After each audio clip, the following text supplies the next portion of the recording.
अच्छा लगता है। ऐसा ही है।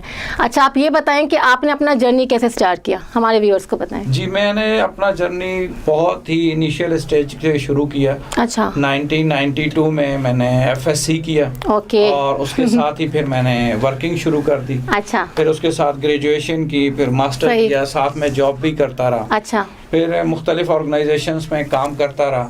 सही। फिर 2018 में आके फिर मैंने आवर होम रिहैब एक ड्रग एडिक्शन ट्रीटमेंट सेंटर बनाया। गुड। उसके पीछे भी एक स्टोरी है कि मेरी फैमिली मेंबर ड्रग एडिक्शन में पड़ गए। अच्छा। और जब उसके ट्रीटमेंट का देखा तो ऐसे लगा कि शायद गरीब आदमी ट्रीटमेंट नहीं करा सकता ड्रग एडिक्शन का। सही बात है। फिर इसके ऊपर वर्किंग की और पता चला कि नहीं, ऐसा नहीं है, गरीबों का भी पूरा ही हक है कि वो ट्रीटमेंट करवा सकते हैं अगर आप उनके साथ कोऑपरेट करें और सिर्फ दुनिया में पैसा ना बनाएं। तो उस वक्त से फिर मार्च 2018 में मैंने इस इदारे को लॉन्च किया। आवर होम इसका नाम रखा, हमारे घर के नाम से, और अल्हम्दुलिल्लाह इसका माहौल भी ऐसा ही है। बहुत अच्छी बात है। तो आप ये बताएं कि आपको इस फील्ड में कितना अर्सा हो चुका है? मुझे तो 26 ईयर्स वैसे हो गए हैं मार्केटिंग की फील्ड में। हाँ। लेकिन जो मैंने इदारा बनाया अपना ज़ाती, वो 2018 में बनाया। अच्छा, तो कैसा चल रहा है आपको? कैसा, मतलब क्लाइंटेज आपकी काफ़ी ज़्यादा ही होगी। और ड्रग एडिक्शन तो इस वक्त जो है ना, वो आप कह लें कि एक टॉप ट्रेंड है पाकिस्तान के अंदर।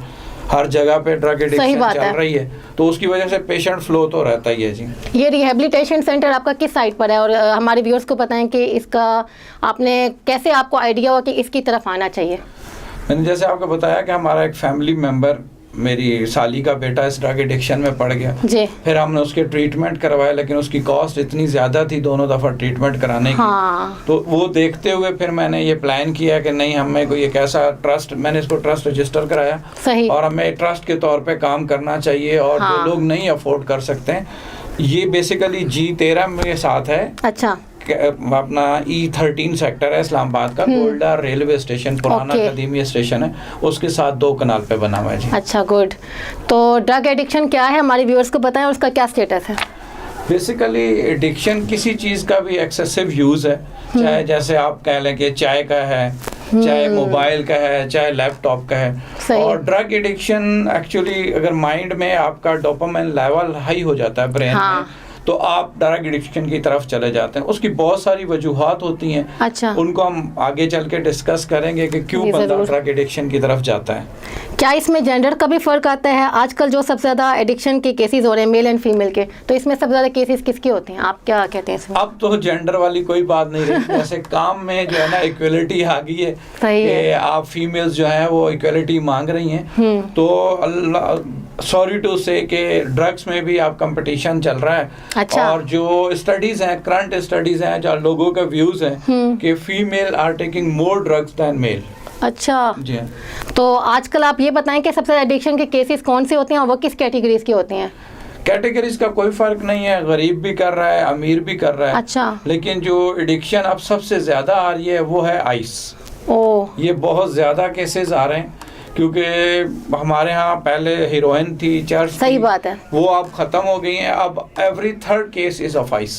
तो आइस जो है, ये university students and school going students भी लेते हैं, या ये जस्ट आइस इनको कैसे इस फील्ड में इसकी तरफ आते हैं, आइस की तरफ, नौजवान नस्ल? आइस तो नॉर्मली नौजवान नस्ल में ही चल रही है। उसकी वजह ये है कि इसका एक साइड इफेक्ट है जिसको हम या आप या आम लोग कहते हैं कि जी इससे नींद नहीं आती है। अच्छा। तो ये यूनिवर्सिटी और कॉलेजेस में एंटर भी इसी तरह ही हुआ है। ओह, अच्छा। कि आपने जो 90% स्टूडेंट थे उनको कहा कि जी इससे आपको नींद नहीं आएगी, एग्जाम में आप यूज़ करेंगे तो आप जो है इससे पढ़ाई ज़्यादा कर सकते हैं। तो उन्होंने इसको यूज़ करना शुरू किया, और उससे फिर वो एडिक्शन की तरफ आ गए। हाँ जी, सही है। तो ये क्या अमीर लोगों की तरफ में ज़्यादा होती है एडिक्शन, या गरीब लोग भी इसकी तरफ मुतासिर होते हैं? मैंने आपको बताया कि इसमें इक्वलिटी है। ना इसमें अमीर है, ना गरीब है, ना मर्द है, ना औरत है। हाँ। ना जिसको आजकल हम जो है ना ट्रांसजेंडर कह रहे हैं वो है, सारे लोग मिल के इसमें हम मुत्तहिद हैं। सही बात है, ऐसा ही है। अच्छा, आप ये बताएं कि किस तरह हम इससे अपनी आने वाली नस्ल को बचा सकते हैं?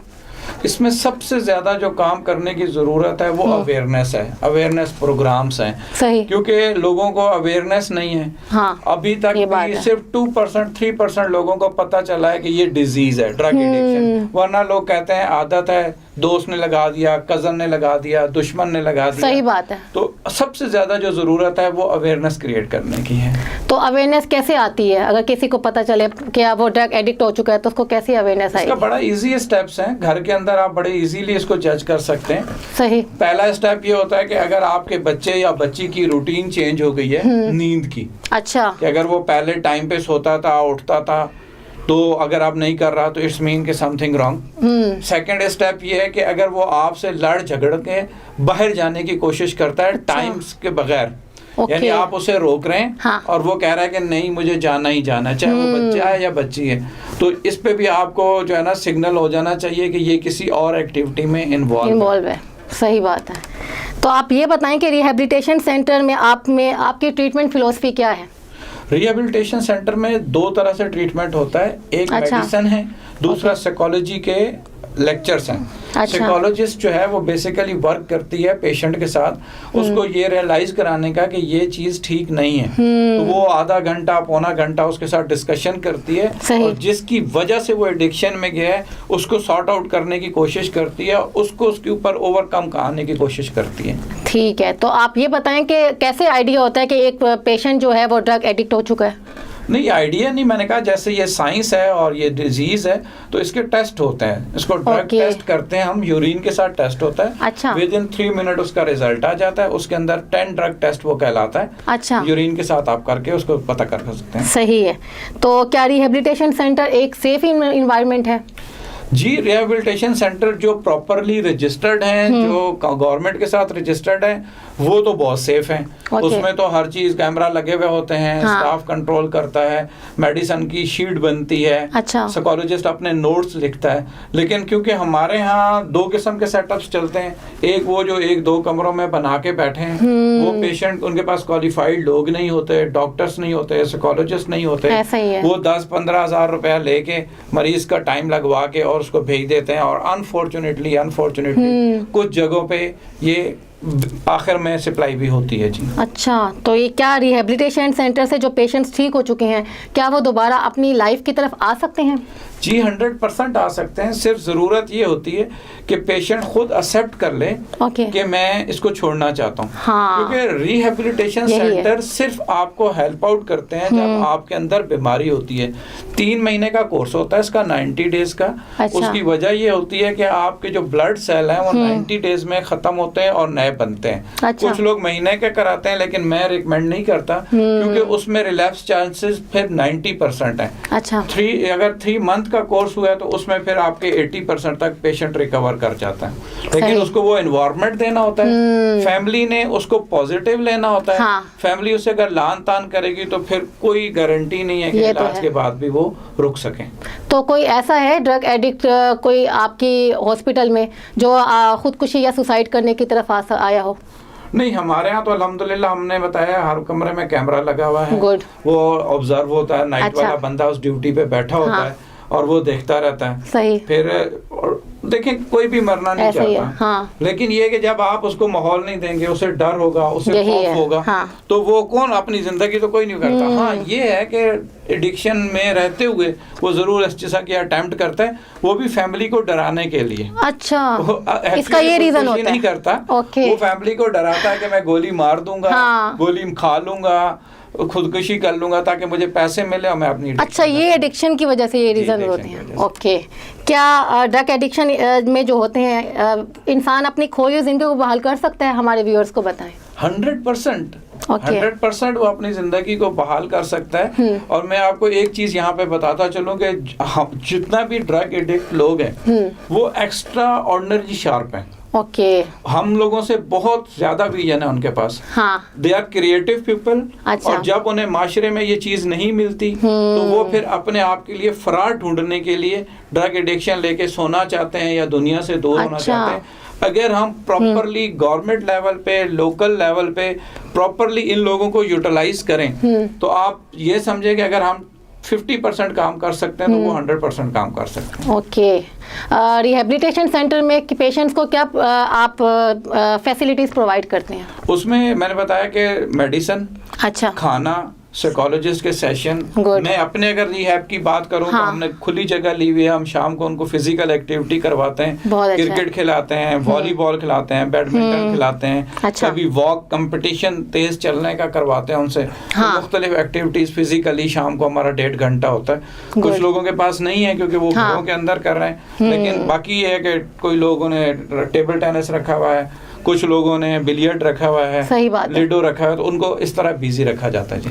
पाकिस्तान के रिहेबिलिटेशन सेंटर और दुनिया के रिहेबिलिटेशन सेंटर में क्या डिफरेंस आप देखते हैं? पाकिस्तान के रिहेबिलिटेशन सेंटर और दुनिया के रिहेबिलिटेशन सेंटर में वही फ़र्क है जो पाकिस्तान और डेवलप कंट्रीज़ में सही है। बात है। क्योंकि मसला ये है कि गवर्नमेंट लेवल बहुत ज़रूरी है। ऐसा ही हर इंडिविजुअल, अब मैं अगर बहुत कुछ भी करना चाहूँ तो नहीं कर सकता, लेकिन अगर गवर्नमेंट सिर्फ इतना कर दे कि जो लोग, अब इसके लिए जो मैंने इसको इंटरनेशनली स्टडी की है कि मिनिमम 5 कनाल ज़मीन चाहिए। ओके, अगर ठीक आपने है। एक सेटअप बनाना, सेटअप ऑब्वियसली मैंने एक सही है। सेंटर देखा, वो अमेरिका का था। हाँ। और वो 50 कनाल के ऊपर था। अच्छा। उसमें क्रिकेट ग्राउंड भी था, उसमें फुटबॉल ओह। ग्राउंड भी था, प्रॉपर मतलब जी, ट्रीटमेंट जिम के भी लिए था। सही। लेकिन अब एक इंडिविजुअल तो इसको नहीं कर सकता। हाँ। तो अगर गवर्नमेंट कोशिश करे स्टेप्स ले और लोगों को, बहुत सारी जगह है गवर्नमेंट सही। में, पंजाब में भी पड़ी हैं, इस्लामाबाद में भी हैं, अगर वो करें, हम बनाने को तैयार हैं, कंस्ट्रक्शन हम करेंगे और उसको एक हाई लेवल की चीज़ बना सकते हैं। बहुत अच्छा। तो पाकिस्तान, आप ये बताएं कि कोविड की वजह से आपके बिजनेस को काफ़ी नुकसान हुआ होगा, तो क्या आप हमारे व्यूअर्स को बताएं कि कैसा आपके लिए रहा था? नहीं, देखें, बात यह है कि कोविड को, हेल्थ को तो कोई नुकसान नहीं हुआ, लेकिन हेल्थ के जो हाँ। प्रोफेशनल थे उनका सिस्टम तो एज इट इज चलता रहा, सही बात क्योंकि है। बीमारी तो कोविड को नहीं देख रही थी। नहीं, सेम विद ड्रग एडिक्शन, ऐसा ही है। ड्रग एडिक्शन भी उसी तरह लोग ले रहे थे और पेशेंट आ रहे थे। हाँ, ये कि हम उसके टेस्ट करते थे ताकि कोई और उससे अफेक्ट ना हो जाए। आप इतने बिजी रहते हैं तो अपनी पर्सनल लाइफ और प्रोफेशनल लाइफ में कैसे तवाज़ुन बरकरार रखते हैं? नहीं, मैं बिल्कुल बिजी नहीं रहता, मैंने अपने एक शेड्यूल बनाया हुआ है। ओके, सैटरडे संडे मैं ऑफ करता हूँ। गुड। सैटरडे संडे को मेरी सोशल, जैसे आज आपके साथ प्रोग्राम करता हूँ, मैं सोशल एक्टिविटीज करता हूँ। अच्छा। 5 डेज वर्क करता हूँ, लेकिन मैंने ये टाइम सुबह 10 से 7 बजे तक का रखा है। 7 बजे के बाद मैं हॉस्पिटल से चला जाता हूँ। दोनों सेटअप्स में दिन में जाता हूँ। 3 घंटे एक जगह, 4 घंटे एक जगह। जो मेरा कैपिटल इंटरनेशनल के नाम से भी एक हॉस्पिटल है, प्राइवेट हॉस्पिटल, ओके, उसमें भी जाता हूँ। लेकिन 7 o'clock मैं अपने आप को क्लोज कर देता हूँ फैमिली के। गुड। तो आप ये बताएं कि आपका टर्निंग पॉइंट कब और कैसे हुआ? मैंने शुरू से, पहला जो मेरा स्टेप था कि मैं गवर्नमेंट जॉब में इंटरेस्टेड नहीं था। हाँ। जिसको आज इमरान खान कह रहा है कि गवर्नमेंट जॉब में ना आए। हाँ। तो मेरा पहला स्टेप बहुत अच्छा हुआ। मेरे वालिद ने मुझे एक दफ़ा कॉल की, मैं किसी प्राइवेट ऑर्गेनाइजेशन में काम करता था। अच्छा। और मेरे वाले साहब ने कहा कि कज़न मेरा उस वक्त भी गवर्नमेंट ऑफिस में था, सही। कि आपके लिए उसने जॉब ढूंढी है, तो आप चले जाएं और ये गवर्नमेंट जॉब ज्वाइन कर लें। हाँ। की पंच ऑपरेटर की मैंने कंप्यूटर डिप्लोमा उस वक्त किया था। तो मैंने अपने वाले से रिक्वेस्ट की कि आप मुझे कुछ टाइम दे दें, 4-5 साल, मैं ये वाला काम, गवर्नमेंट जॉब नहीं करना चाहता। खैर उस वक्त तो वो बहुत नाराज हुए, लेकिन मेरा एक एम था कि मुझे आगे पढ़ना भी है, सही, और आगे बढ़ना भी है। तो मेरी फर्स्ट स्टार्टिंग जॉब जो थी वो 2500 की थी, after my FSc and computer diploma. और आज अल्हम्दुलिल्लाह आज 27 साल के बाद मैं 2.5 लाख रुपया सिर्फ सैलरीज देता हूँ। गुड, माशाल्लाह। तो वो मेरा टर्निंग पॉइंट था कि मैंने वो गवर्नमेंट जॉब ज्वाइन नहीं की। अपने वालिद को कन्विंस किया, और फिर मैंने जो है ना स्ट्रगल शुरू कर दी, और उसके साथ आगे ही चलता गया, पीछे मुड़ के मैंने नहीं देखा। बहुत अच्छा। तो आपने ज़िंदगी में किस मकौले पर अमल करके आप इस लाइफ में पहुंचे हैं? क्या आपका एक था मोटो था? मेरा मोटो ये था कि आप लाइफ में अपने आप को एक्टिव रखें, सही, सोशल वर्क में भी और काम करने में भी। एक जगह बैठ ना जाएं कि ये 50,000 बन गया तो ठीक है। मैंने इंटरनेशनल भी अपने आप को आजमाया। अच्छा। 2005 में दुबई चला गया, यहाँ की मार्केट को ग्रो करने का। जो ग्रोथ लोगों ने 10 सालों में ली, अल्हम्दुलिल्लाह मेरा वो स्टेप 5 इयर्स में हुआ, 4.5 इयर्स में। उसमें जिस कंपनी में मैं जॉब कर रहा था, फार्मास्यूटिकल का, CCL का, मैं उनका बहुत शुक्रगुजार हूँ आज फिर, कि उन्होंने ऊपर के रूल्स एंड रेगुलेशन के तोड़ के मेरी परफॉर्मेंस देखते हुए मुझे प्रमोट किया। और फर्स्ट प्रमोशन बड़ी इंपॉर्टेंट होती है। हाँ। उसके बाद तो आपकी लाइफ का सर्कल चल जाता है। और फिर मैंने जब उसको ग्रोथ को देखा, और फिर मुझे लोगों ने कहा कि यार यहाँ तो कुछ नहीं है। देन मैं विजिट वीज़े पे दुबई गया अपने मार्केटिंग स्किल्स को आजमाने के लिए, और अल्लाह का शुक्र है कि मैंने विजिट वीज़े पे 15 डेज के अंदर अंदर जॉब वहाँ पे मार्केटिंग की हासिल कर हॉस्पिटल के अंदर। गुड। आप ये बताएं कि हॉस्पिटल की मार्केटिंग के लिए क्या स्ट्रेटजीज होती हैं जो आप करते हैं? हम प्रिंट मीडिया भी यूज़ करते हैं, अच्छा, सोशल मीडिया भी यूज़ करते हैं, और जो है अपना ब्रोशर्स वगैरह एरियाज में डिस्ट्रीब्यूट करवाते हैं। इसी तरह के 3-4 मीडिया ये हैं हम जो रेगुलर यूज़ करते हैं। बहुत अच्छा है। तो आप ये बताएं कि आप सोशल मीडिया यूज़ करते हैं?